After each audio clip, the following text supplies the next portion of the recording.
Assalamualaikum warahmatullahi wabarakatuh.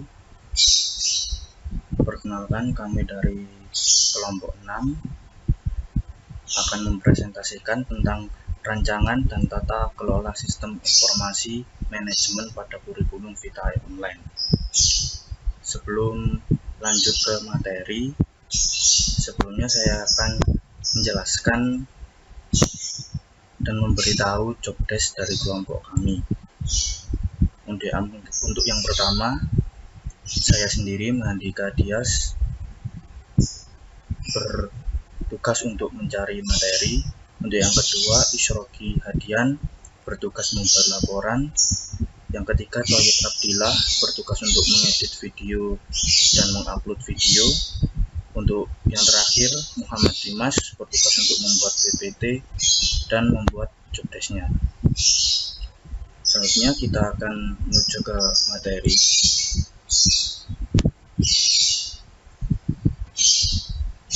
Pertama, pengertian CV.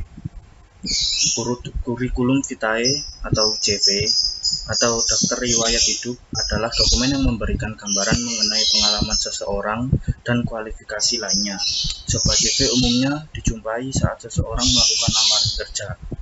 Kurikulum Vitae seringkali menjadi acuan utama untuk menentukan sementara posisi kerja berdasarkan keahlian calon pegawai yang tercantum di dalamnya. Apa itu fungsi dari CV? Fungsi dari CV adalah untuk memperkenalkan diri Anda secara tidak langsung atau tertulis mengenai data personal dan latar belakang pendidikan Anda kepada pihak perusahaan yang Anda tuju. Oleh karena itu, surat lamaran dan CV sangat harus dibuat semenarik mungkin, baik dari segi isi surat maupun kemasannya. Selanjutnya, jenis-jenis dari CV tersebut. Pertama, kurikulum kronologis. Kedua, kurikulum fungsional atau tematik. Ketiga, mixed atau gabungan kurikulum. Yang keempat, the video kurikulum. Selanjutnya, kurikulum kronologis. Saya akan menjelaskan tentang kurikulum kronologis. Kurikulum jenis ini adalah yang paling tradisional dan digunakan karena kurikulum ini menyoroti secara terorganisir karir profesional. Ini digunakan untuk menyoroti itu kemajuan telah dibuat di bidang tertentu dan menunjukkan urutan yang telah diikuti sepanjang lintasan profesional dan pendidikan. Oleh karena itu, informasi disusun berdasarkan pencapaian tertua dan mencapai yang paling seru. Ya, selanjutnya akan dijelaskan oleh teman saya, Isroki Hadian Nova. Assalamualaikum warahmatullahi wabarakatuh. Perkenalkan, nama saya Isroki Hadian Nova, NIM 17050120457. Saya di sini akan menerangkan tentang jenis-jenis kurikulum. Yang pertama itu ada kurikulum kronologis. Kurikulum jenis ini adalah jenis kurikulum yang paling tradisional yang sering digunakan karena kurikulum ini menyoroti tentang karir profesional. Ini digunakan untuk menyoroti kemajuan yang telah dibuat di bidang tertentu dan menunjukkan urutan yang telah diikuti sepanjang lintasan profesional dan pendidikan. Oleh karena itu, informasi disusun berdasarkan pencapaian tertua sampai yang paling baru. Yang kedua ada kurikulum fungsional atau tematik. Kurikulum jenis ini menampilkan atau menyoroti tentang keterampilan yang berguna jika seseorang itu memiliki pengalaman yang di bidang yang berbeda, yang menunjukkan bahwa kompetensi itu penting. Oleh karena itu, tidak seperti CV kronologis. Kurikulum ini tidak menunjukkan waktu permanen dalam perusahaan, tapi sebaliknya berbagai fungsi yang telah dilakukan.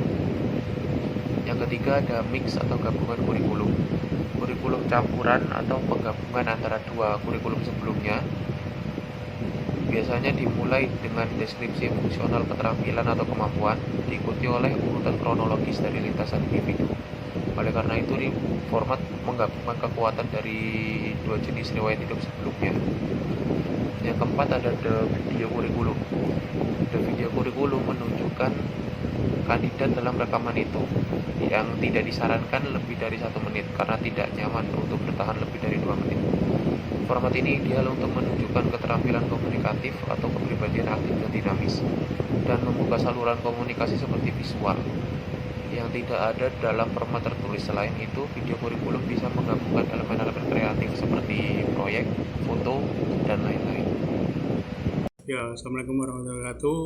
Saya Taib Abdillah, NIM 1705120058. Saya akan menjelaskan slide ke-9 tentang kelebihan CV. Ya, kelebihan CV adalah CV memiliki beberapa kelebihan, yaitu mudah mendapatkan modal karena pihak perbankan lebih mempercayainya. Lalu kemampuan manajemennya besar dan mudah dalam mendapatkan suntikan modal karena CV untuk di Indonesia sudah populer. Risiko yang ditanggung pun itu bersama dan dapat mudah berkembang karena dudukan yang paling ahli sekutu di bidangnya. Lanjut, kelemahannya CV. CV tentu memiliki kelemahan, yaitu kelangsungan di perusahaan tidak menentu dan dapat terjadi konflik di antara perusahaan itu sendiri dan anggota yang tidak berperan mementingkan kepentingannya sendiri. Cara membuat CV itu melakukan, yang pertama, lakukan job research. Kedua, ketahui isi CV secara umum. Lalu mulai membuat CV dan membaca ulang CV Anda. Nah, rancangan sistem CV itu nanti setelah ini ada diagram konteksnya ya, diagram konteks dan diagram alur data yang dijelaskan teman saya. Assalamualaikum warahmatullahi wabarakatuh. Saya Muhammad Dimas Erlangga, NIM 170512040076. Di sini saya akan menjelaskan tentang diagram konteks. Ya, seperti yang sudah ada di gambar, diagram konteks di atas menunjukkan bahwa aliran data yang ada menuju pada satu proses, yaitu sistem informasi CV online.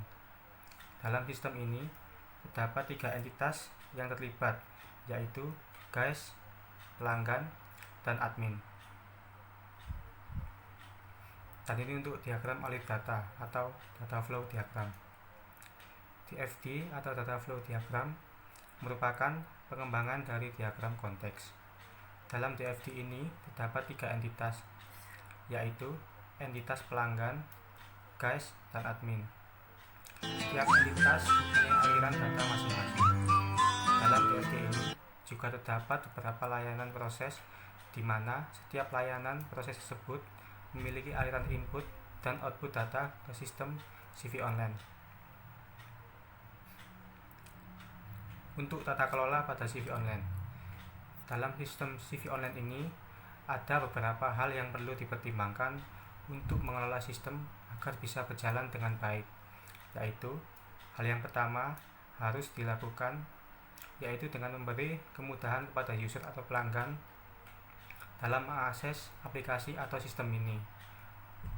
Dan untuk hal kedua yang perlu diperhatikan yaitu kelengkapan CV yang nantinya dapat diinputkan oleh user. Semakin lengkap untuk CV yang dapat diinputkan, maka user tersebut akan lebih tertarik. Hal yang perlu diperhatikan pada hal terakhir ini yaitu manajemen keamanan. Admin harus bisa menjamin data yang sudah diinputkan user ke dalam sistem tersebut sulit untuk dimanipulasi oleh orang lain. Dengan begitu, user akan merasa nyaman dan lebih aman jika mengisi data CV mereka di sistem CV online ini. Ini data pustakannya. Sekian presentasi dari kelompok 6, kelompok kami. Kurang lebihnya mohon maaf. Assalamualaikum warahmatullahi wabarakatuh.